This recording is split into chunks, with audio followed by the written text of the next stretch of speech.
We're back at it. Welcome back, everybody, to Talking Swish. Thank you so much for watching, supporting. Please consider liking, subscribing to this channel where we interview all of the names, faces, and learn all of the beautiful basketball stories that I've gotten to be close hand to. And we learn how so many people's lives are positively and impressively impacted by the game of basketball that we all love. I got to welcome back, as always, my co-host, the looks behind the operation, the brains behind the operation, the swag behind the operation, Mr. Sam Allen. What's good, sir?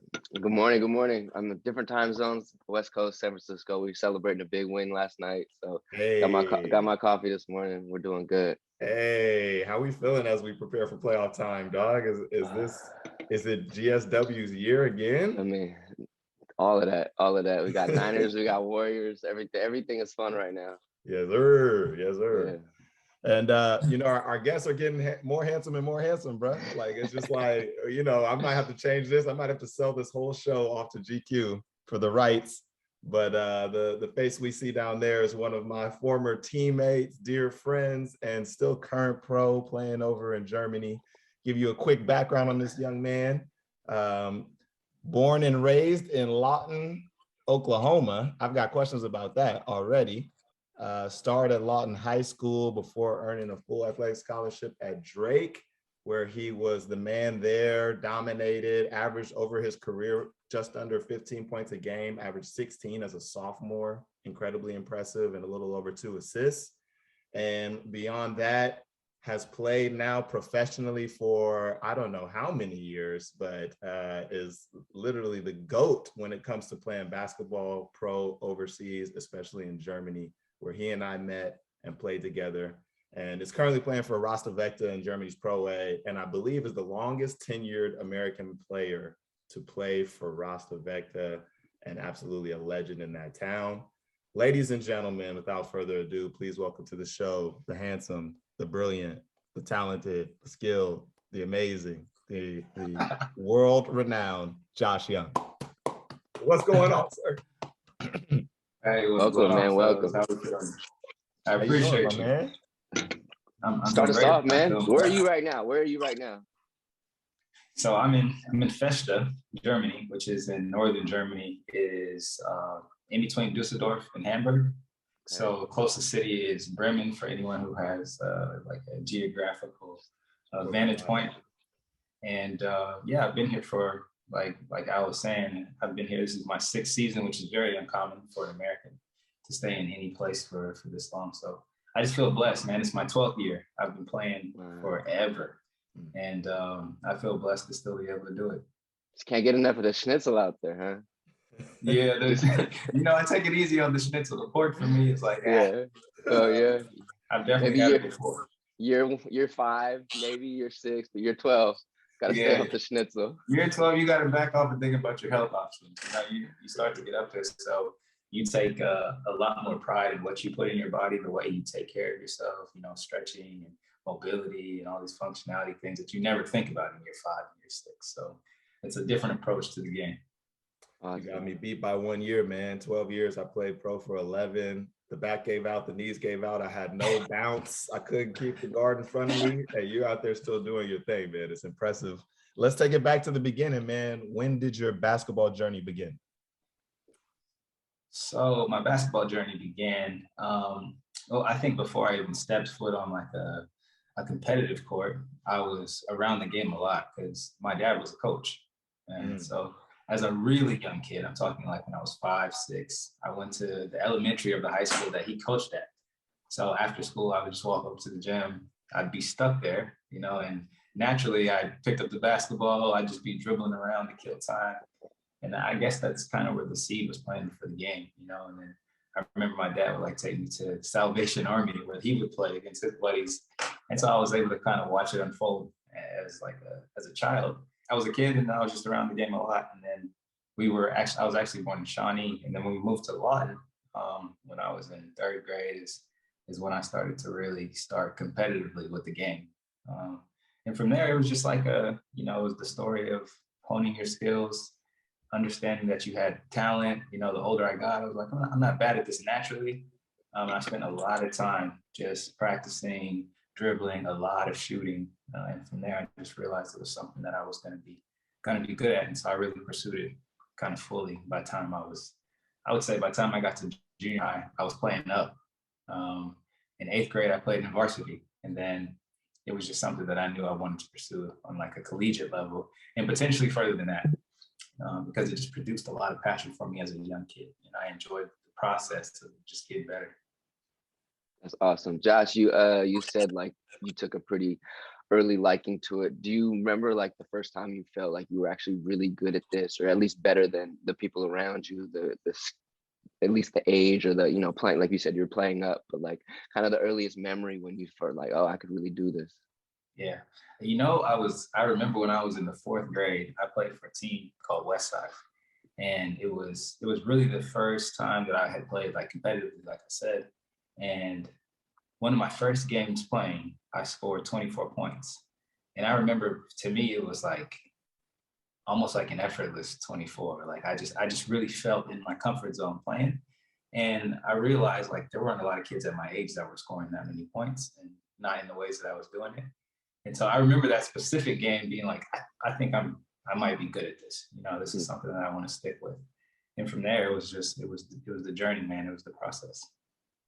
4th grade, that's like you scored 24 out of 28 points. It feels like 100. Yeah. I always think that there's a supreme advantage to having a father that coached the game or played the game or just knows the game well. Do you feel like you had this ace up your sleeve, you know, a secret advantage by having a father that coached the game and was actively involved in it? Yeah, I would say so. For no other reason, just the fact that he gave me the tools to play, right? So when I was young, like when I was 5, 6, I went to his basketball camps. And so, you know, you're doing the stuff that you're laying on the floor, shooting the ball in the air. You got the ball in one hand, follow through. And my dad was like, stick your hand in the cookie jar when you shoot, you know, and like doing all these little drills with the cones that nobody does in any camp anymore. And so I would say that definitely created an advantage for me. And then on top of that, his expectation for me was high, like extremely high. And I think that's, you know, that's part of understanding as a father what you see in your child, and then trying to pull out of that kid everything that you know, the potential that rests there. So that was, I think, the advantage that I had being around a father that played the game, and it definitely worked in my favor as I moved along my journey. I'm really curious too. Can you describe just the environment of Oklahoma? I think every city and area has their style of hoop, also their style of neighborhoods. When you head uptown, it's physical basketball. Down, you know, the private school kids over there, we're gonna chew them up. Can you just break down, you know, the demographics growing up in Oklahoma and then how that related to basketball as well? Yeah, I mean, Oklahoma is a very interesting place because there are places that are extremely rural. Then obviously you have like the urban areas, you've got the big cities, you've got some smaller cities. And I lived in like a conglomerate. So Lawton is actually a very diverse place because of the military base that's attached to it. So it's Lawton Fort Sill. So living in Oklahoma, which is not a very diverse state, I had a different reality because I lived in one of the most diverse cities, right? Which is cool. So you get a lot of people from different backgrounds, different religions, you know, and that sort of thing. But I think the style of play was so different because I went to a private school and we would play, for example, we play a school that was in Oklahoma, it goes up to 6A all the way down to B. We play a team that was class B. And then by Wednesday, we're playing a team that's 6A. And then on Saturday, we're playing a team that's 3A. And so the physicality just kind of, you know, it fluctuated depending on the league, the level, the skill set, it fluctuated. But it's really just like a run and gun type of state. They're just like get up, get out in transition, try to put up points. It's not exactly like Hoosier State basketball, you know, but actually the basketball in Oklahoma has developed a lot lately. You know, we've sent some guys to the NBA lately with Trey and Blake, and so kind of some eyes have been on the state, and they're really starting to develop those kids well. Who were some names from your time or a rival high school that were making a name for themselves in the area beside yourself? Yeah, so when I was growing up, I would say the guys that were really playing well were Epe Udo, who played in the league for a while. He's a EuroLeague champion. Great guy. Obi Manuelo, who went on to play at Oklahoma State, was doing well. At the time, Taylor and Blake Griffin were just destroying Class 2A at 6'10" and 6'8", just nobody there to be able to stop them. We actually had the #1 player in my class in the country, in Keith Clark, who committed and went to OU. He was, 6'9" when we were in 8th grade. He was a point guard, so he had that advantage in like the ranking system early. That'll do it. That'll get it done. That'll do it. And so those guys are really the ones that were kind of putting Oklahoma on the map at the time. And then later on, there were some guys that came through, like I said, and really made a name for themselves, and were able to take like the big step and make it all the way to the league. So. Yeah, when you talk about Oklahoma, you don't like really consider it a hotbed, but after all these people to consider, including like, the All-Stars and Trae Young and all this stuff, like it's so cool. Like every region has like their own, hometown heroes or like, legends in the making, or and to be able to see where it goes from there is really cool. Yeah, it's one of those, like the basketball community is like a fraternity too, so like when I go home in the summertime, we have a pro-am that was actually the only pro-am that was playing during Corona for a moment. It's called Skins League. And everyone comes out to this. If they're not playing, at least they're watching it. And so it's like this time where you get to meet with all the guys that you played throughout the years. The guys that don't play come and watch. The guys that are playing now, you get to see like the developing talent and the kids that are trying to make a name for themselves now. So it's really cool. I think it's like I'm saying, it's developing a lot in the area. And I think they're going to start putting out a lot more high-level kids as the years go on. Is your dad still coaching out there? He's not. My dad stopped coaching when I left. So he was like, I guess he just wanted to coach me. And then he's like, I'm good on this. Like, I did that. Y'all see my boy? I'm out. Drop the mic at the end. He dropped the mic, exited left. He was good. Awesome. And you got a bunch of siblings. Did your siblings, any of them take basketball as seriously as you? Was it an advantage to have them to go up against? Tell us a little bit about your family. Yeah, my family's awesome, man. And big family. So I have 4 sisters, which is also a competitive advantage, I think. You learn a lot about women early. And I also have my little brother who was the baby of the family. I call him that, but he's 26 now. But we all play sports. So I'm not really sure how my parents did it now that I'm thinking about it, because we're playing football and soccer and baseball and softball and track, and we all have different schedules and we all have practices, and we always made it. But it was just a sports family, and basketball was the thing that kind of brought us all together because we all really loved basketball. So all my sisters played. I thought my youngest sister would play college, but she just decided at the end, like, I'm just gonna go to school. And my little brother actually went the JUCO route and played 3 years at Oral Roberts, played overseas, and now he's a GA at Colorado State, where they're building the program there. Awesome. Did your parents drive a Sprinter or a bus or something? How did you get Well, we had to have the van, bro. Like, like station wagons and van was the way that you got it done, Growing up, did you play? I'm sorry, go ahead. Oh, no, I'm done. Yeah, I was just gonna say, you mentioned all these other sports. Was there anything else that you kind of took affinity to? Football, soccer. I don't know. They play a lot of baseball, I imagine, out in Oklahoma. Baseball is huge in Oklahoma. Yes. Because we have a lot of like country towns, and like those country kids, that's what they do. Ball and a stick, they can do that. So I really, really love baseball. Surprisingly enough, like I always tell people, if I wouldn't have played basketball, I would have pursued baseball to play in college, because I started playing. It was outside of track. It was the first sport I played. And then I just kind of grew a liking to it. I was good at it. I was, naturally an athlete. And then my hand-eye coordination just got better and better and better. And so I really enjoyed the game, but I decided to specialize when I was 15. I think it's really good for kids when they're young to do it all. You kind of get a feeling for what you're good at, where your passions lie. If you're able to develop the skill set, how much you're able to develop the skill set. And then at the point that you find something that like catches you, like basketball caught me, is what I'd say. And then I just put everything into that, and I went at it full force. Was there like a fork in the road? Like you said, at the age of 15, was it like baseball season and basketball season? And you had to choose one, or like naturally you just kind of gravitated toward basketball? Like, this is what I'm going to do. Yeah. I mean, I played baseball that last year, and then I just decided like, I want to get serious about this. I'm going to be a sophomore. You know, it's time to really start thinking about the next level, colleges. And so the time that I spent, the season that I would spend doing baseball, because if I'm doing a thing, I'm doing it 100%, you know. The time that I would spend there, I'm like, I'll take that time and really put it into becoming a better basketball player. And then it ended up working out. Yeah, take us through one. What was it like to play for your pops? Sometimes I've heard that's a huge advantage. Sometimes I've heard that causes a tremendous strain. What was your experience? My experience was like terribly wonderful, I would say. I didn't enjoy it. I really didn't. There's the two type of parents, right? There's the parent that their kid is the angel and can do no wrong, and they play all the time just because they're their kid, and you know that type of parent.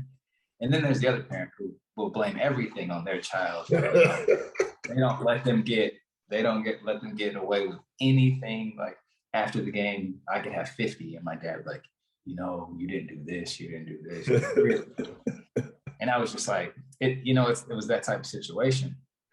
And not a lot of like positive reinforcement, not a lot of affirmation, just like and he told me later on in life that, because I asked him like, why didn't you ever say stuff like, I'm proud of you? You know, really normal things that you would think that a father would say to his son, especially watching me wake up in the morning, run my neighborhood at 5, always being on my goal. And he said, you know, like when birds are hatched, at some point, their parents just have to pick them up and throw them out the tree because it's time to fly. And that's what he said he did with me. You know, he's like, I just kicked you off the cliff, but I knew that you could fly. And I wasn't always packing your back and telling you like, yo, flap your wings, because I knew you'd do it. Interesting. But I understand now that I'm older. And so the experience, although it was like, at the time, I was like, man, I see this dude way too much. And he's always on my neck. It molded me into the man I am. So I'm really grateful for it. It's so interesting. I have to share. I remember the first time that my father said he was proud of me. And I had to be 25 years old, you know, and I remember it left such a huge impact on me. It hit me so hard because he wasn't saying it that often. And I had accomplished some stuff by 25, man. You know, we had won a state championship, college scholarship, college title, had become a pro. And he told me when I launched my first business, which was a basketball camp in the off seasons when I was home, which Sam helped me out with. And I had the shirts printed up and had booked the gym and gotten insurance and all this stuff. I was learning how to be an entrepreneur. And, you know, I'm in the driveway just getting ready to take off somewhere. And he just, well, son, I'm proud of you. And I was like, wow, I've never heard that. And it's crazy. I had my dad wasn't uber tough. I don't think. Other people have told me that he has that impression, but dang, 25 years to hear that from your old man. And also on the other side, man, it hit different because it took so long to hear it. And I wonder if I was to some degree pushing myself so hard and trying to achieve so much because I was yearning for that without being able to put that into words or context. So I don't know if that, Black family thing and Black dads, I've heard that's kind of part of it, but say, how was your pops? Was he a lot more positive and reinforcing for you? Or? I mean, I don't want to be stereotypical, but yeah, he was just like super supportive. Yeah. I could have a terrible game, like, you still did a lot of good things out there. So This is like the first opposite. He wasn't my coach or anything, so he was always a fan first, and then a coach, as opposed to like, I feel like a coach would have to be harder than you. But yeah, no, he was super supportive. Yeah, that's amazing. Interesting. That's dope. But it says something because we're grown men and we still remember this very, very poignantly. Like when my dad was like, "I'm proud of you." Like, wow. I always thought you were proud of me, but it's different when you say it. It's Yeah. different when those words come out of your mouth, and it just shows you the power of words too. Mhm. Like it's amazing how they can really like shift your mindset, change your life, and really impact your life on a different level. 1000%. And then how did your high school career wrap up? Were you winning all the accolades? Tell us about the final game and just kind of summarize your career, man. We won our state championship the last 2 years. I think my junior year we were like 35-1, and my senior we were like 36-2 or something like that. Wow. And we lost to like 3 other eventual state champions. So we lost to some pretty good teams. And I left the school. I was the all-time leading scorer in the school. And because my conference, I played in like the private conference in Oklahoma. But had I been playing in like the actual public association for Oklahoma, I think I'd be the 7th leading scorer of all time in high school basketball in Oklahoma, something like that. And yeah, so I had a do you remember your averages like junior and senior? Yeah, I remember all my averages. When I was a freshman, I averaged 19. When I was a sophomore, I averaged 25. When I was a junior, I averaged 35. And when I was a senior, I averaged 35 again. Okay. Yeah. Good, dude. What were you playing? What was your size, weight? Like, what position were you playing? Oh man, I was still 6'1", and I would say I was like 150. I was so light, very bouncy though. Like, you're that light and you can move and maneuver, your knees don't hurt, so I could jump off 1 foot. I was a better 2-foot jumper, but in game it was like I was able to really show my athletic side. But I could just shoot, man. I could shoot and handle the ball, and that was because my dad was like, you play basketball, you need to be able to make shots. So I shot all the time. And so when it came to game time, it was just like that, that second nature thing that just kicked in, and a lot of practices over the years just showed themselves in the games. We'll have to talk about your physical transformation too, because when we play together, you're probably pound for pound strongest, most cut on the team. And so I know that's a big part of transitioning is just, learning how to take care of your body to give yourself the best opportunity to be an excellent player, especially at the pro level, college level. Will you tell us about how the decision came about to choose Drake and to play college ball there and what the recruiting process was like? Yeah, so the recruitment process for me was really cool. I actually really enjoyed telling young players about the story because I played in a place where college coaches weren't coming to see me play. And so going back to my dad, I used to beg my dad every day, please let me transfer to one of these 6A high schools. I'm just as good, if not better. I will go there and dominate just like I dominate here. And my dad would always say to me, if you could play, they'll come find you. He used to always say that. He was the first person that taught me about visualization and the law of attraction before anyone was talking about these things. And he didn't put them in those terms. Yeah. But that's what he was saying, right? He was saying, you don't have to go to where you think they are. You need to become a college player and they'll find you. That's as simple as that. Turn yourself into a D1 player, you'll go D1. So I just spent a lot of my time doing that. And coming into my junior year, I had one school that came to see me and I was so shocked, like, how did they even know who I am? Because they never had come to a game, never called, nothing. They just showed up at my gym. And it was what is now Missouri State. And at the time they were Southwest Missouri State, I think is what they're called. But then that summer, I had a coach that wanted me to come play AAU with them. And he just told me like, yo, I'm going to put the ball in your hands. I want you to make decisions. I want you to lead this team. And I was like, all right. So I went to play for him and we went to one tournament in Texas, Great American Shootout in Denton, played 4 games. And when I came home, I had another 35 Division I scholarship offers. Just like that. One tournament, and everything came from that. So it's crazy. That's how it works too. That's how it works. Regular for me, man. One tour of AAU, and all of a sudden the world knows. Yeah. Where it's like, wow. But that's why you got to be ready, because that time came. It wasn't that opportunity didn't come, and a lot of times that's how it is in life. It's just that a lot of times we're not ready for it when it hits, But yeah, and from there I just kind of whittled down my decisions, which was tough because I was actually building good relationships with coaches. the worst part was calling the coach and say, hey, coach, I really appreciate everything you've done, but I'm not going to be coming to your school. And some coaches took it really hard. Like, you know, they invest their time and energy in you, and it's understandable. But at the end, I was decided that I was going to go to Richmond, Drake, TCU, and maybe Rice in Houston. But I went on my visits. I went to Drake. I felt something like intuitively, like this is the place where you can grow in all areas. And so that's how the decision came. My parents weren't with me or anything. I just told them, like, that's the school I'm going to go to. And they supported it. That's amazing. You dropped a couple of gems in there, so I just want to highlight for any young people watching: choosing the school that's right for you.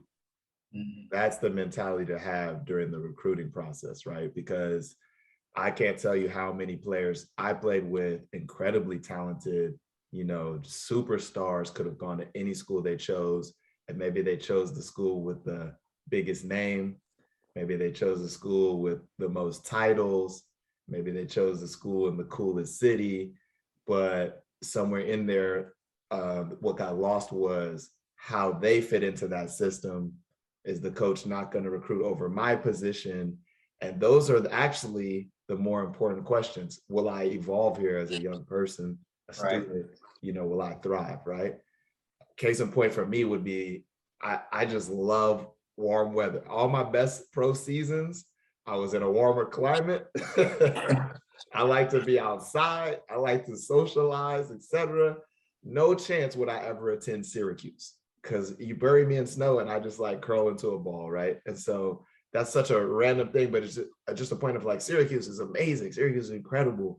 I would have probably gone mid-major over them because I just don't see myself thriving in upstate, Northeast, cold New York, right? Like, so just, that's something silly, but from an academic standpoint as well, right? If after, at some point the ball stops bouncing, you know, are you curious about real estate, finance, etc.?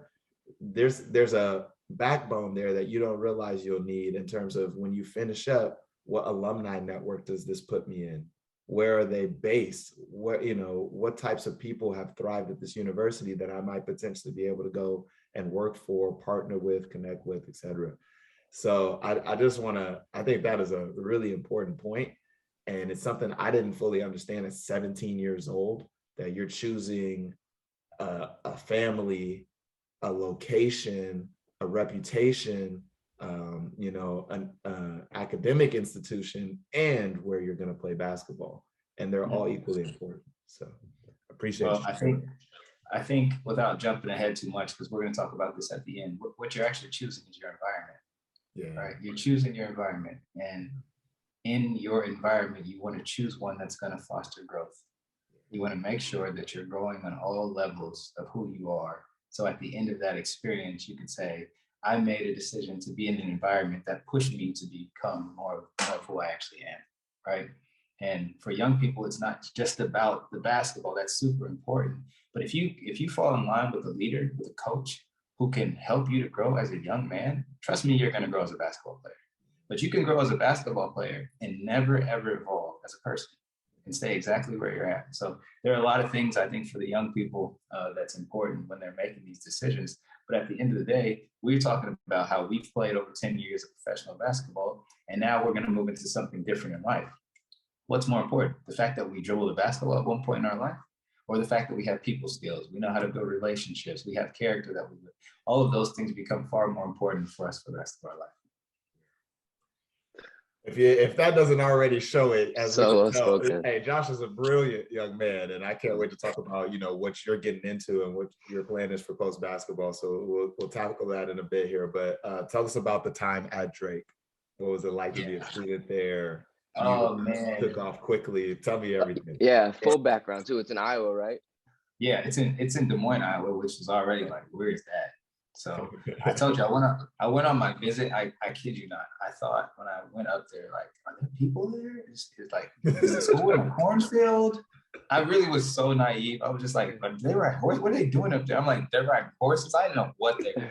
But at the same time, you left there like that's the place for me. Yeah, exactly.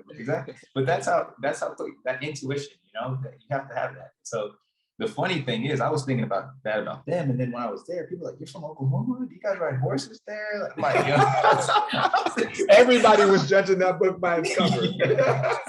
Yeah, hilarious, bro. So I go there. You know, I spent my visit there. I decided to go there, but I knew when I stepped on campus, like, yeah, I made the right decision. And before I went there, Drake had 20 straight losing seasons. So I didn't choose this school. I had a tradition. It wasn't like, oh, this is a powerhouse. We're about to, like, no, it was none of that. It was just like opportunity. That's all. That's really what I saw, like opportunity. Can you say more about that? What type of opportunity were you aware of at that moment? Everything. Like I knew that Drake was a very prestigious academic school. You know, education to me is important.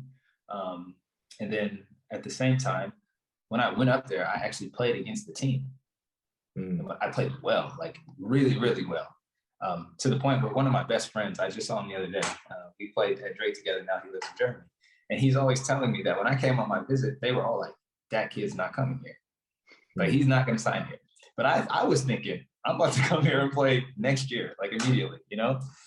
And so I saw the opportunity both academically and also athletically, which was what I was looking for, you know? And then at the same time, I was playing for like a legendary coach at the time, Tom Davis, just a lot of connections too. And obviously he was such a great guy that I knew I could grow as a young man. So all those three things were kind of part of my decision making. So our first year, really great season. And I say great, we were 17-15, but in Iowa, they have this thing called the Big Four. So it's Drake, Northern Iowa, Iowa State, Iowa. They all play each other. And then the winner of that little conglomerate gets a big trophy, and then it's the champion for the Big Four. So we didn't lose any game to any of those teams. You play UNI twice, you play Iowa State. And we beat all of them, which was like the first time they had done. We hadn't beat Iowa in 40 years. We hadn't beat Iowa State in 20-something years. It was just a huge thing. We won 2 tournaments in the season, and then we had a winning season, you know? And so you have to think about, it was the start to me of culture. Every place has to have something that they're defined by. And that was like, okay, this is momentum. So going into my next year, ironically though, we finished 10th out of 10 teams in the Valley. So going into my next year, they picked us to finish 9th because I'm the only returning starter. I'm 19 years old. So they're like, you're probably not going to be much better than you were last year. My coach stepped down, his son stepped into his place. And it was like a movie, bro. Like, my team that year was so selfless, so intelligent, so together. Just like it's hard to put into words because how amazing this group of guys was. You know, nobody cared who got the credit, nobody cared who scored, nobody cared who started, nobody. And it was that mentality that I just, at the beginning, even before we started, I was like, I think we could do something, you know? I don't know what. We went to the Bahamas on that little foreign trip you can do every 4 years. Played well, had a good time down there. Came back, started the beginning of our season, won our first game, and then the second game we played Patty Mills out in Moraga. Oh, yeah. Yeah, already killing. He was already killing. Oh yeah, so that's our neighborhood, Sam and I. Yeah. So they beat us by 6 points, and I always tell people after that game, I remember our seniors were like, it was so early, but they were like, we're gonna be great. Like, I want everyone to remember how you feel now, but we're gonna stick together. We're gonna go back to Des Moines. We're gonna keep working. We're gonna grow as a team, and we're gonna make some noise this year. And from that day, we didn't lose a game for like 3 months, bro. We went on a 21 game winning streak. Wow. We went from being like ranked 330th to being ranked 14th in the country. Wow. Yeah. And what does those seniors see that you know? I guess they saw kind of what I saw too. It was just like, it was special. Like, and you feel it because we play basketball all the time. And you know, you have teams that are like, oh, this is a good team, this is a good team. But when you run into a great team, there's something about it. It's this feeling that you have. So we just started beating everybody. Like we beat everybody, really. And I remember like the talk in the locker room was always like, yo, what if we got in the top 25? Wouldn't that be crazy? And everyone's like, yeah, but we weren't even close at the time. We had won like 10 games. And we would still talk about it. And then one day we looked at the little polls and we had cracked the top 25. And it was crazy because the same day we had to go to Creighton and play Creighton, where they hadn't lost to a top 25 team in like 10 years. The same day, like the very same day. And I was like, this is the test. Yeah. And so we go into Quest Arena. I don't know if you've ever played this, huge, like 15, 16,000 NBA arena. And we beat them. Wow. And then from there, it was just like building. And they used to have this thing called the Bracket Buster. I don't know if they still do it. Yeah, I remember that. So we drew, at the time, we were 18 in the country, and we drew Butler, who was 8th. So we got a top 10 team. And we had to play in Hinkle Fieldhouse, which was crazy, super historic. And I remember my coach after the game told us, like, I wasn't sure that we weren't going to get blown out. Not because I didn't believe in you guys, but because this is a huge stage. The game's on ESPN. Butler's been going to the tournament year after year after year. And we went right into Hinkle Fieldhouse and we beat them. Just super poised, like just played under control, always played together, always looking for each other. You know, that little pass that's like, that's a great pass. And that next pass that makes it like, that's a team. Yeah. You know, that type of thing. And yeah, it took us to the tournament. We were a 5 seed in the tournament.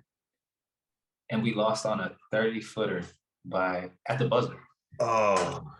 To Western Kentucky. Courtney Lee in Western Kentucky. Oh man, no. And they show it every year. I remember that. Devastating. Devastating. Like tackle Courtney Lee cheering, I think, right? Was Ty Brazelton on that team? Yes, Ty was. Oh my gosh, bro. Brazelton gave us 33. Unbelievable. It wasn't even like Courtney Lee was doing okay. I think was Jeremy Evans on that team. I'm not sure. They had a really good team. They had a squad. They had a squad. And I remember being like, you know, the selection Sunday, I remember thinking like, we could draw North Carolina. We're not going to lose. But when we drew Western Kentucky, it was a weird draw because it was like, they're another mid-major. There was no element of David and Goliath. Like we've been playing all season. You know what I mean? You couldn't tell the theatrical story before going in there about how y'all deserve this and the city's on your back. Yeah. They feel the same way. Yeah. Hey, so think about it. So we lost that game, and what ended up happening was we thought we were going to play UConn the next game, but UConn lost to San Diego.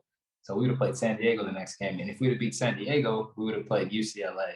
And the last time Drake went to the tournament was when Lou Alcindor played for UCLA. Wow. And they played them in the Final Four. So it would have been like a huge story, you know? Yeah. Wow. Yes. That was your sophomore year? That was my sophomore year. Your sophomore year? Yeah. And you were averaging 16 a game, you know, monster team, but unselfish team. A quick side note is that I played with Ty Brazelton in Poland and against him in Germany. And he's an awesome guy. I really love that guy. We'll get him on the show at some point. But what were you guys, just get into the basketball nerdness real quick. Was it like a run and gun set, 4-out, 1 in? Can you just tell us, like, what was the style of play of that team? That's exactly what it is. It was a 4-out, 1 in, just like we call it cutters. Really pass screen away, movement, backdoors. All of our guards posted up, all of our big shot threes. We shot threes in transition, and we pressed all game long. Ooh. So it was just like, and it wasn't the type of press that you think like maybe you see overseas where it's like 1-on-1. It was really like a 2-2-1, and we just baited people into making mistakes. It wasn't even super, super aggressive. We would trap sometimes, you know, but we were always there. And then we played the weirdest defense because it was a zone, but it was a man. So we'd be in zone, and as soon as like the shooter would go through it, you'd go with them. They're like, they're a man. And then they'd swing the ball, we'd stay, and they're like, God, I think they're in zone. Yeah, that's brilliant though. And same with the press is that it's not about it being the most elite defense or elite scheme. It's that another team is not prepared for it, right? Yeah, you don't practice that. You've played against man-to-man at this point, if you're a college player, for like 15 years. Like you know exactly they're going to deny. I can backdoor. Yeah. This is a good time to set a pick.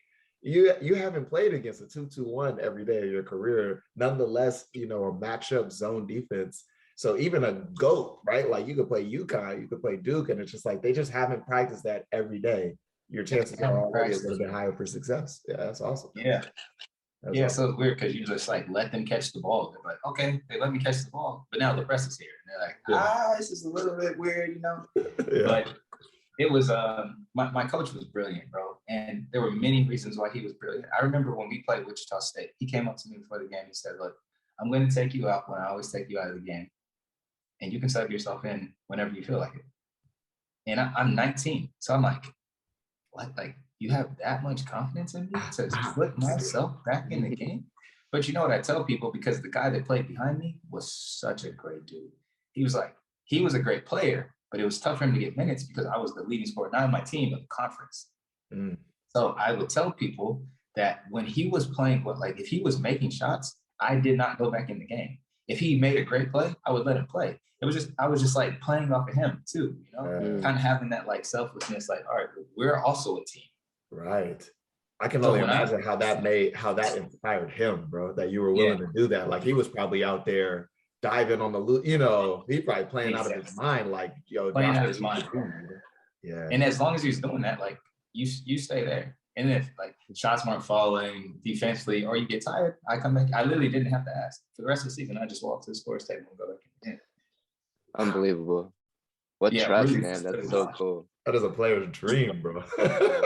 What was your coach's name? Just for the ring? Keno Davis. Oh, legend. Yeah, Keno Davis. Yeah, so it was just a special time. And like even the way we practiced, like we would be practicing, there was like, we would do breakdowns at the beginning, 15 minutes. And then we'd get in like a transition drill and then we'd play some 5-on-5. We would do 3 plays. And if they were sharp, he'd be like, that's it. He would just stop practice to the point where my team was like, yo, we can go a little bit longer. We have we want to even. Yeah, and he's just like, I've seen what I need to see. Your mind is here. You're sharp. We're ready for the game tomorrow. Just shoot some free throws. Let's get out of here. That's awesome. And it worked. Yeah, it worked. So very, very cool. He sounds amazing. Yo, Sam, who's the best coach you've ever played for? I mean, I just have like a, you know, emotional connection with Carl as my high school coach. So just the support that he's shown. You really don't see too much like carrot and stick when it comes to coaching, right? You usually just get stick. But you're talking about a coach that's just like the innate trust that you have with teammates, with the rest of the staff, you know, 15-minute practice and everybody's sharp. It's like, get out of here, go get your shots up. Like you very rarely like hear about those things. So it is cool. Like when you talk about, I knew we had a good team. Well, it was like a top-down system. Like you had an amazing system within the coach, within the players, your backups. Like there was just, it was the solidarity was there. So that's really, really impressive to hear about. And the reason I asked, we had a fantastic coach when we played together in Germany, in Igor. And my maybe best coach was my senior year when we won the California State Championship, Don Lippy. But as I think about it and as I hear people talk about great coaches, there's this common link of, to me, they feel a little bit more like a paternal figure or a father figure or a genuine human being versus a person who accepted this role as coach and is doing his job. I don't know if I'm putting that into words well, but I played in, you know, in places like Italy where coach walk in, you know, beautiful, nice watch on, crisp suit, and, you know, hair done to a T. He's brilliant in the interviews, really good coach, X's and O's.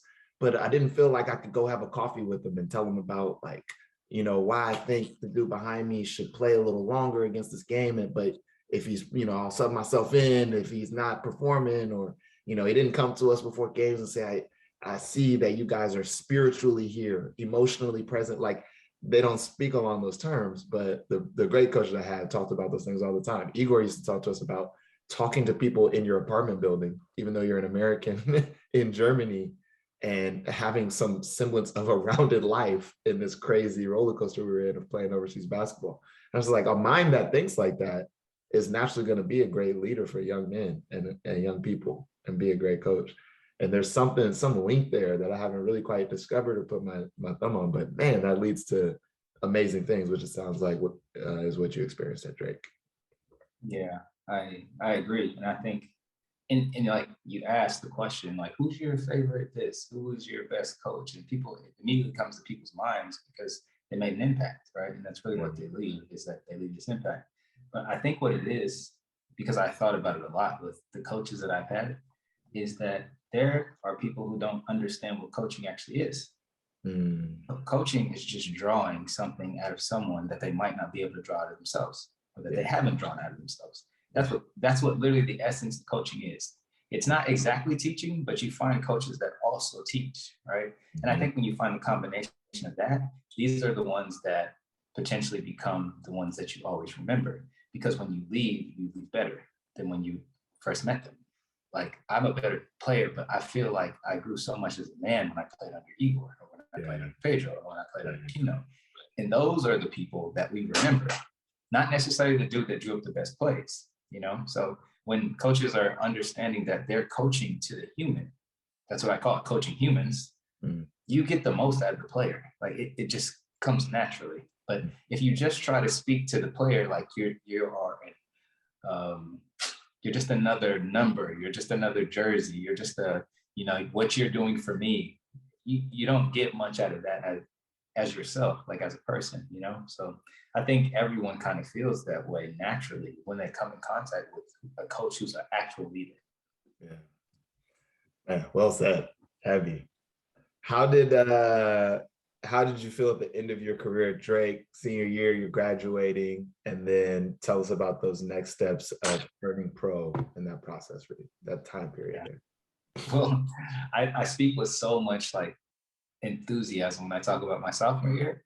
I won't talk about my junior and senior year, but trust me, it does not bring the same enthusiasm, because my coach was so good that he signed a $7 million contract to go to Providence. So, which is, hey, you have a family, you've got things to do, right? Hey, You're the bag. no one would ever hold him up for that.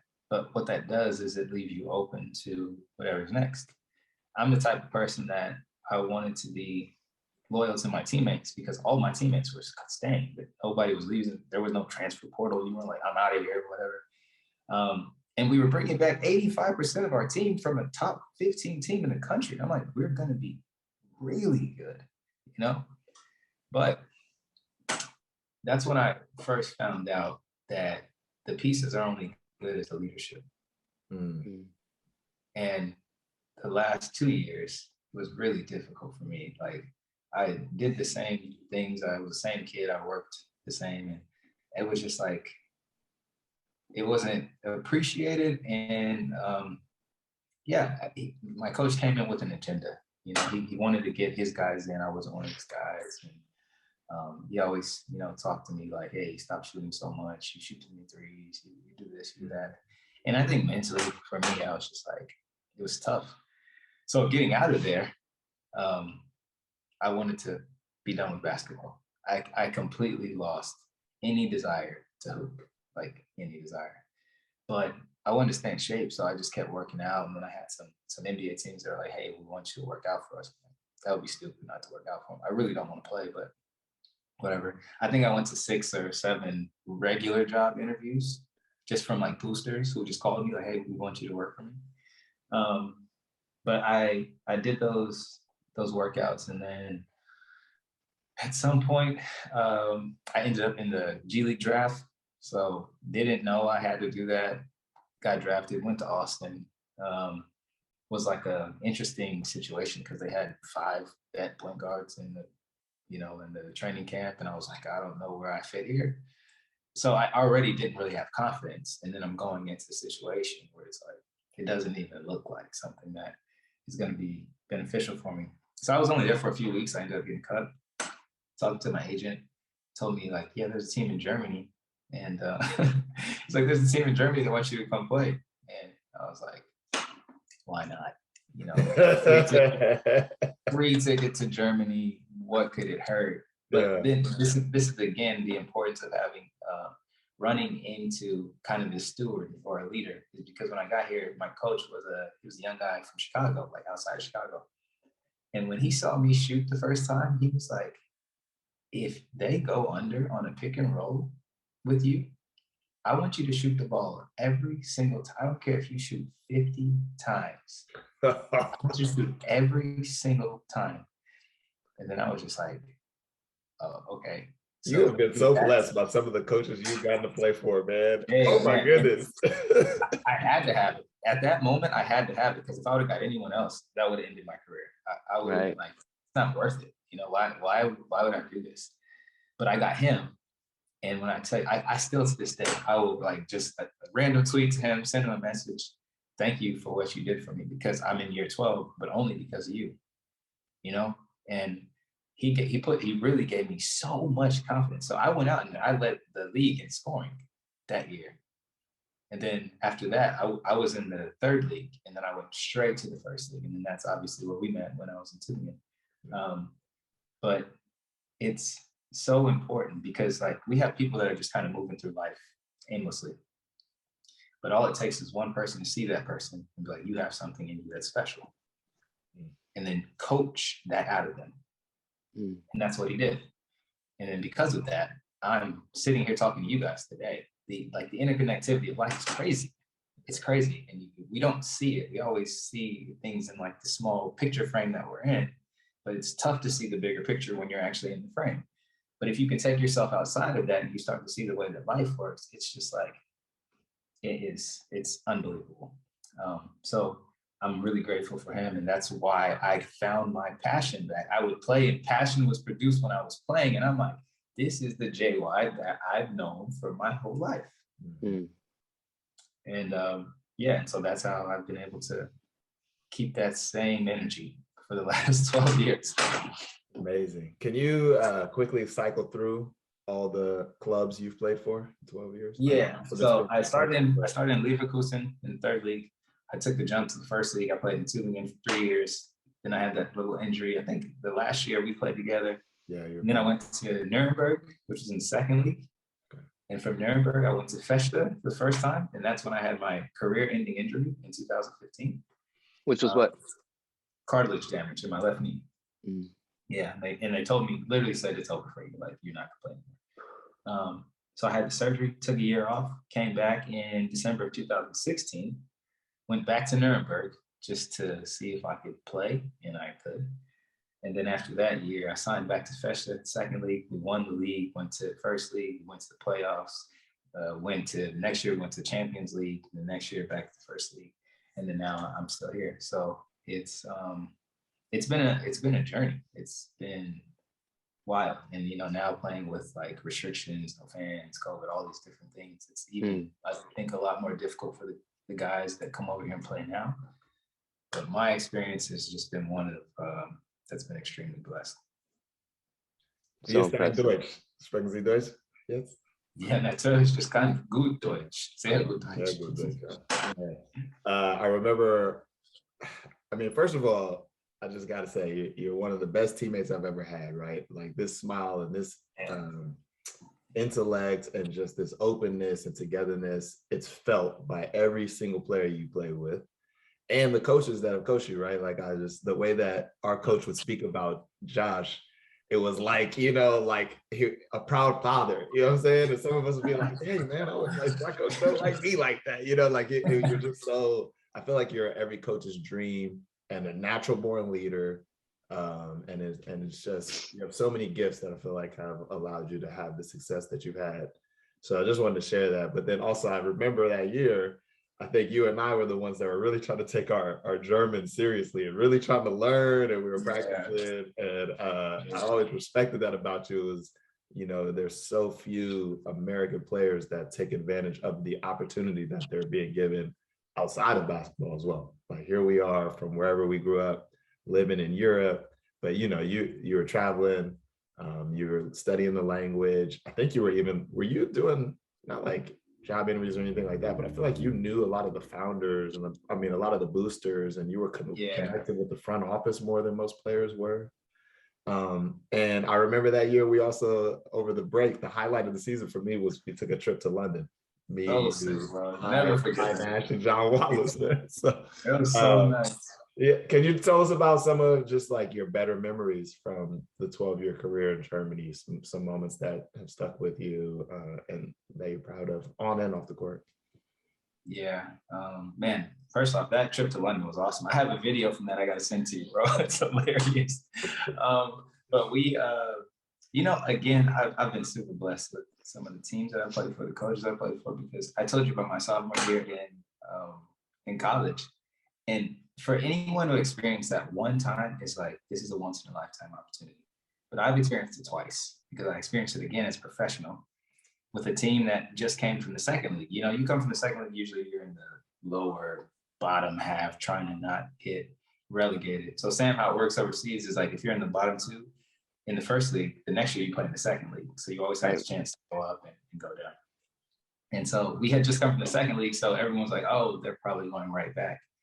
But again, got one of these teams that I was like, this feels familiar from the very beginning. My coach, very principle oriented. He was like, you give me defense, I give you offense. You give me this is what's expected. These are the guidelines, these are the principles, these are the rules. I don't ever have to tell you what's going to happen if you step outside of these boundaries, just like in the game. You step on the line, you know what's out of bounds.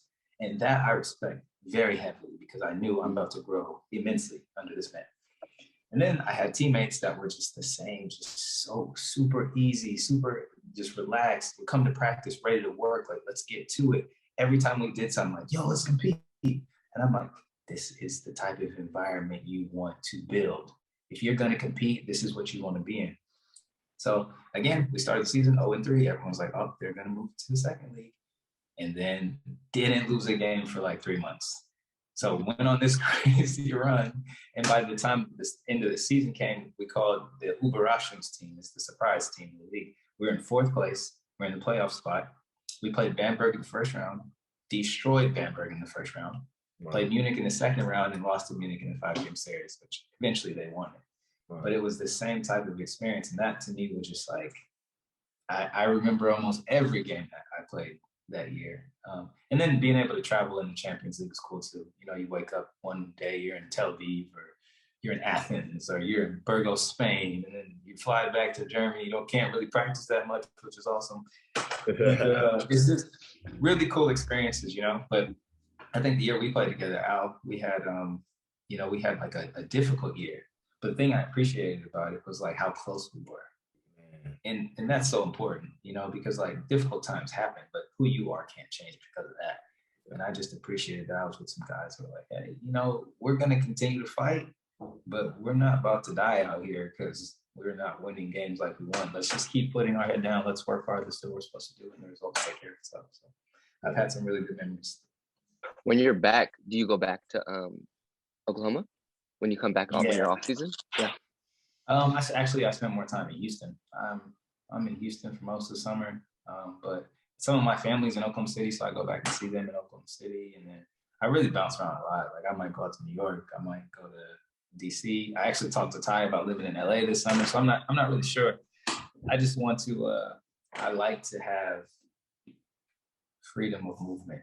You know, I like to be able to kind of be pliable and go roll with the punches. Yeah, it's funny you say that because it's maybe the thing that I realized later is like after your career, it's going to be tough to be a single city human, right? Single job, single city. And like, yeah, when you're traveling and playing, you think, oh man, I can't wait to have that again. I can't wait to just live in one town and know everybody on my street and like have a home base. But after that life experience, you get addicted to it. And now I'm sitting here like, oh man, I wonder if I can pull off living in Mexico for a bit. And I still never got to see the UAE and, you know, like that lust for travel and seeing the world and then freedom and like just being able to pick up and go, that stays with you. It sticks with you no matter what. It's going to be tough. I wanted to say, I felt the same way about our team in Tübingen. Is like, I had just come from a team that didn't have much chemistry in Bremerhaven and tough situation there, tough leadership. And it was apparent even on other teams playing against Tübingen that you guys had like a closeness and a respect and a friendship for each other that not all teams in the league had. I think you were with Reggie, you had Ty, you and Ty played together there for 3 years, I think. 3 years, coach, right? And it was a type of club that players tended to re-sign and stay there. And I really respected that. And I felt the same way about my time there, man.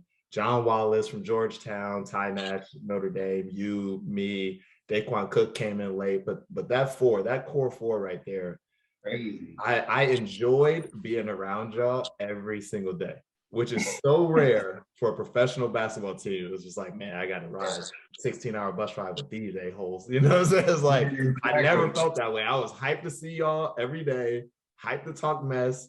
even after practicing together twice a day, every day, we still went to lunch together and then to dinner together, you know, and that's special. I feel like that is, it's so hard to create that, but that might be the most key ingredient to a team success that I can think of when you're a GM or a coach putting a club together. I'm so glad we had that. That was cool.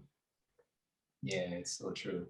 We had good chemistry. That chemistry off the court, you know, you can't fake that. It has to be, you know, that has to be cultivated and fostered, and you have to work at that. But once you have it, you have it. Yeah. Bill Simmons has like the book of basketball, like top 100 players, and he's like I mean, spoiler alert, but he's like, the secret of basketball is like, it's never about basketball. And I think both of you guys really touched on that in terms of being part of a community, being part of the locker room. You, especially Joshua, you know, you speak about the game and the development so cerebrally, but it's more about just like wanting to be around the guys that you're in the locker room with, ready to run through a wall for them. And that's why, you know, he talks about successful basketball teams in general, not just players. And then the secret about basketball is it's never about basketball. Yeah, that's amazing. I actually never heard that, but that's the truest thing I've ever heard. And actually, that's just life. Like, Yeah, you know, business, for example, it's just about people. It's just, how do you relate to people? How can you bring people? How can you impact? You know, it's not what can I take from you, it's what can I give to you. It's how can I foster this relationship? How can we build together? It's collaboration. It's not really competition. There are a lot of things that you start to learn because life is a big principle. It just works on principles, and those principles work across every board. It works in basketball, it works in life, it works in relationship, it works in business. There's boundaries, there's laws, there's all these things that if you adhere to, things are particularly gonna go in a good direction for you. So it's definitely not about basketball. It's just that it's the platform which you get to enjoy all the things that you're doing. That's a great quote. Sam, as a coach of high school men, do you find it easy or difficult to impart that on them? Are they open and receptive to the fact that if I'm a good person and the team has good chemistry, it's better for all of us? Or are they like, nah, I gotta get average 40 so I can get this tally? not to say like any of the high school boys that I've coached or have like this innate expectation that, you know, they people should give them 35 points and they can't go get it. But there is like that ego about it that you put in the work, you expect a certain outcome, as opposed to, you know, seeing your teammate thrive, seeing your backup thrive, all those things. Just as a high school coach, at this point, you just want to foster the love of the game, and the kind of everything else will come secondary because of that, as a byproduct of you loving the game and you giving the time and the energy and the effort towards it. Like you want to expect all these things that come from it, but it's not an expectation that you can set. It's more of something that you have to experience. Yeah. So, Josh, I think you're one of the guests that will eventually have to bring on again, because a 12-year career and counting deserves its own time. It deserves its own segment. So apologies for speeding through, but I really want to give you the opportunity to talk about what you're doing now and what you're building and what you're going to be going into when you finish playing, which I think is remarkable. Competition of One. Tell us about that and how it came to be and the mission there. Yeah, just very natural, organic process that happened out of questioning my own life. You know, I think when the pandemic started, it gave a lot of people a lot of time to think, because you're sitting at home. At least I was sitting here, couldn't go anywhere, and so you lose a lot of the things that you think were making you happy, right? That you felt like were the reason for your joy. Like, we're winning all these basketball games. You have all these fans on Saturday that helps release a lot of dopamine, and it just makes you feel good. And then all of a sudden, all that's gone. And so it made me question, like, do I really love this, for one? And for two, where's my fulfillment actually coming from? Because this isn't it. And I'm a big believer. One of the, I guess, like slogans of Competition One is where impact meets fulfillment, right? I think life is best lived in this intersection where you're impacting other people, but at the same time, you are having a fulfillment in your own life. It's super important, because I think that a lot of times society will make you feel like you're selfish if you think about yourself. But actually, when you think about what purpose is just servanthood. Very simply, it's servanthood. Now, the vehicle through which you take the path to purpose, that's the gift. That's the thing that's very specific to you and to me. And that's the thing that people are looking for. They're looking for the seeds of their gifting so that they can take this path to purpose, but you can go serve someone tomorrow. And the next day, you can go cook at the homeless shelter. You can go hand someone a 20. You can do that every single day and you'll be walking in purpose. But how do you find the purpose that's very unique to you, right? And so I think that's what people are looking for. But it's important that we walk in this path of impacting other people, but we have the fulfillment in our own life, because it's the service to yourself that is one of the greatest forms of service you can give to the world. And I can support that because if you think about all the people who we read about in history books, all the people that we talk about on the movie theater, all the people whose lives outlived them, whose legacies we still hear about, those were people who had an undeniable relentlessness in pursuit of who they were. That's how you get a Mamba mentality. That's how you get a Michael Jordan. That's how you get a Michael Jackson. That's how you get all these people that we admire, because their service to the world was first the service to the potential of who they were, right? So Competition of One is that. It's just an education platform of self. You think about it, when you're a baby, you start learning, right? The world is like this huge platform and all you are is a bundle of potential. So all of a sudden, one day you start to crawl, and then sometime later you start to walk, and then you might start to talk, and then you start to interact with people, and you learn how to build relationships, and then you go to school, and you play sports, and you're constantly learning. Then you're in school, you're learning education. The one thing that people don't teach us about is ourselves. The most powerful thing on the planet is the brain that rests in your mind. Nobody teaches us how to use it, right? And so when I was thinking about all these things, I'm like, how can I help people to understand who they are on a very deep level? So a very deep sense of meaning, because I think everything starts, the limitation to your life and my life is self-image. So how I see myself becomes the barrier to who I can become. Well, that starts with how you value yourself. And in society, we talk about value in a very shallow way. So value is if you have a nice car, if you have a nice house, what do? You work for Fortune 500, how much money do you have? But value is intrinsic. And it's one of those things that you just have it. The reason you have it is because it's assigned to you when you're created, when you were born. And it's like money. If I have $100 bill and I crumple it up and I throw it on the ground and I step on it and I throw it in the trash, do you still want the $100 bill? You would, because why? It's still $100. Yeah.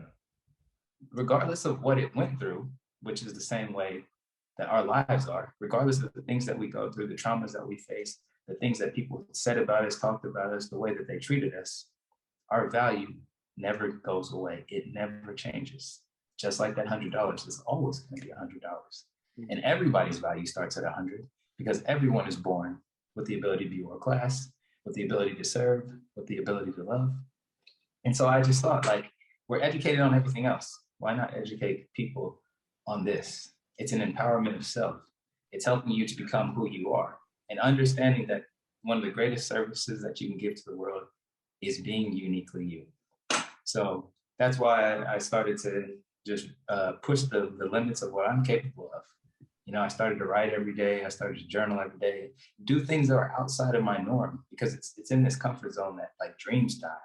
Imagination dies in your comfort zone. You really have to step outside of that so that you can find out, who am I actually supposed to be, right? And that's what the greats do. They step outside of their comfort zone. They step outside of what's familiar to them. And then you start pushing the limits there. And the things that I've uncovered have just been amazing. And I want to share that with the world. I want to share it with other athletes. I want to share it with other humans. I want to tell people the story about themselves. I want them to understand the foundation of their life, how special they are, how unique they are, how legendary they can be. And you just have to understand, like, everything is a seed. Nothing comes into this world fully mature. Nothing. We're born as babies. Trees are plants. Animals are in eggs.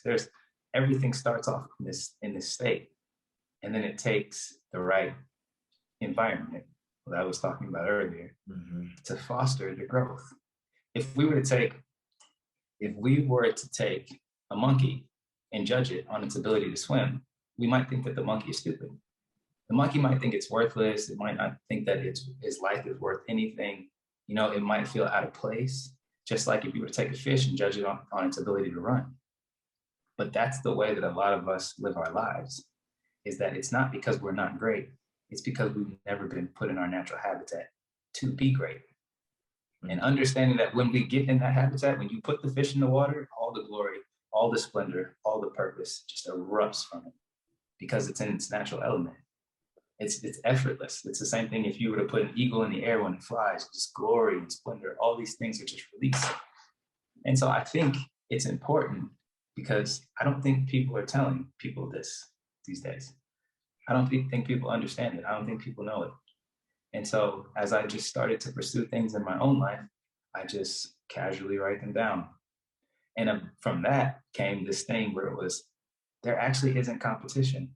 The only competition that I have is to be better than I was yesterday and to walk in the fullest capacity of who I am.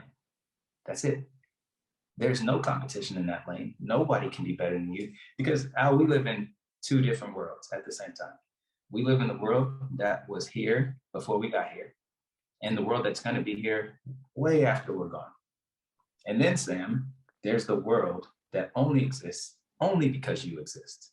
The world of your consciousness, the world of your mind, the world of your experience, which is a world that nobody ever in the history of life ever lived in, and nobody ever will live in it again. It is not only unique to 1 out of 6 or 7 billion, however many people on the earth, it is 1 in hundreds of billions of people throughout the history of life. Tell me that that's not valuable, that that's not unique. But we spend our life trying to be something else when nobody can be you. Nobody can be me. And so the thing is, how can I take the uniqueness of who I am, walk in the creative power that's been given to everybody, serve the world, and serve my purpose at the same time so that I can come to this place where impact meets fulfillment. And that is the Competition One. Sheesh. That's incredible, man. It's crazy as you're saying this. I'm just thinking to myself, 12-year career, amazing time at Drake, legend on the basketball court, and I don't think it's 1/100th of what you're gonna accomplish and do for yourself and the world and so many people. It's ridiculous. Like I feel like we're gonna look back on this time in your life in 10 years, 15 years. Man, remember when you hooped? Like, because you're gonna be on the cover of all these magazines and like giving speeches and changing lives. And I really think you're gonna do it. I mean, man, so well spoken, so articulate, so well thought out, and just such an open desire to help and do good. And if more people had that, this world would be a different place. So I can't wait to see what you do with this. Can't wait to take part in it, to align with you however I can. And I have no more questions. I'm scratching like everything else I was going to ask. Yeah. No, that was awesome. A better way to part than that. And so I impressive. hope at some point down the road we can get you back on here to walk through just the pro portion of your career in a bit more detail. I think people would just be so inspired by the stories that come out of that, and also to talk even more about Competition of One and places that we can see you, where we can find your writings, your videos, all of that. So we'll link all of that too. But man, thank you so much for taking on this mission. And thank you for having me so much. Before I let you go, is there any chance, just for our overtime segment, that you've thought of a story along your entire wild ride, on the court, off the court, that you'd want to share? I almost think of them as like Charlie Murphy used to do real Hollywood stories about his life, with Eddie and stuff. Do you have a real basketball story, real overseas story, or just a story that stands out from this journey that you want to share with all of us? I think it was one of when I first came to Germany, right? And, it's different, obviously, and there are certain things that you pick up and you find out that they do here that we don't do in the States.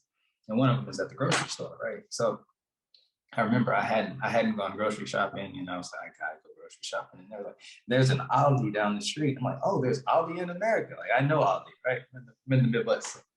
So I go to Aldi, I buy the whole store now, like literally the whole store. I'm the whole entire cart, like everything so full. I'm like, yeah, I'm good for weeks. I put all my stuff on the cart, and then I'm just standing there. Like, I think I'm on the phone, and the lady's like scanning it. Mind you, all of the city is in this place. Everyone's there. I don't know if this is a holiday or what's going on. There's 100 people behind me in line. So I'm just standing there, and then I can hear like little murmurs happening. I'm not sure if they're talking about me, but it kind of seems like, you know, when you kind of sense that people are talking about you, but you can't even speak the language. So you're like, how could they be talking about me? And then it was getting like louder, the more people were talking. And I kind of looked up and looked back, and they were looking at me like, and I was like, okay, I don't know why everyone's looking at me all crazy. And then the lady behind the desk, she started talking to me, and she was saying whatever she was saying in German. And I was like, I only speak English. And then she was like, you must get a bag. I was like, a bag for what? She was like, you put things in bag. I'm like, I put the things in the bag. She was like, you have to put your groceries in the bag. So in Germany, you have to bag your own groceries. I was waiting for this woman to bag the whole table of groceries for me, and everyone's behind me so mad because I'm just standing there waiting for her to do it. And then she was like, you gotta do it. And not only do you gotta bag it, you gotta buy the bag to put it in the bag.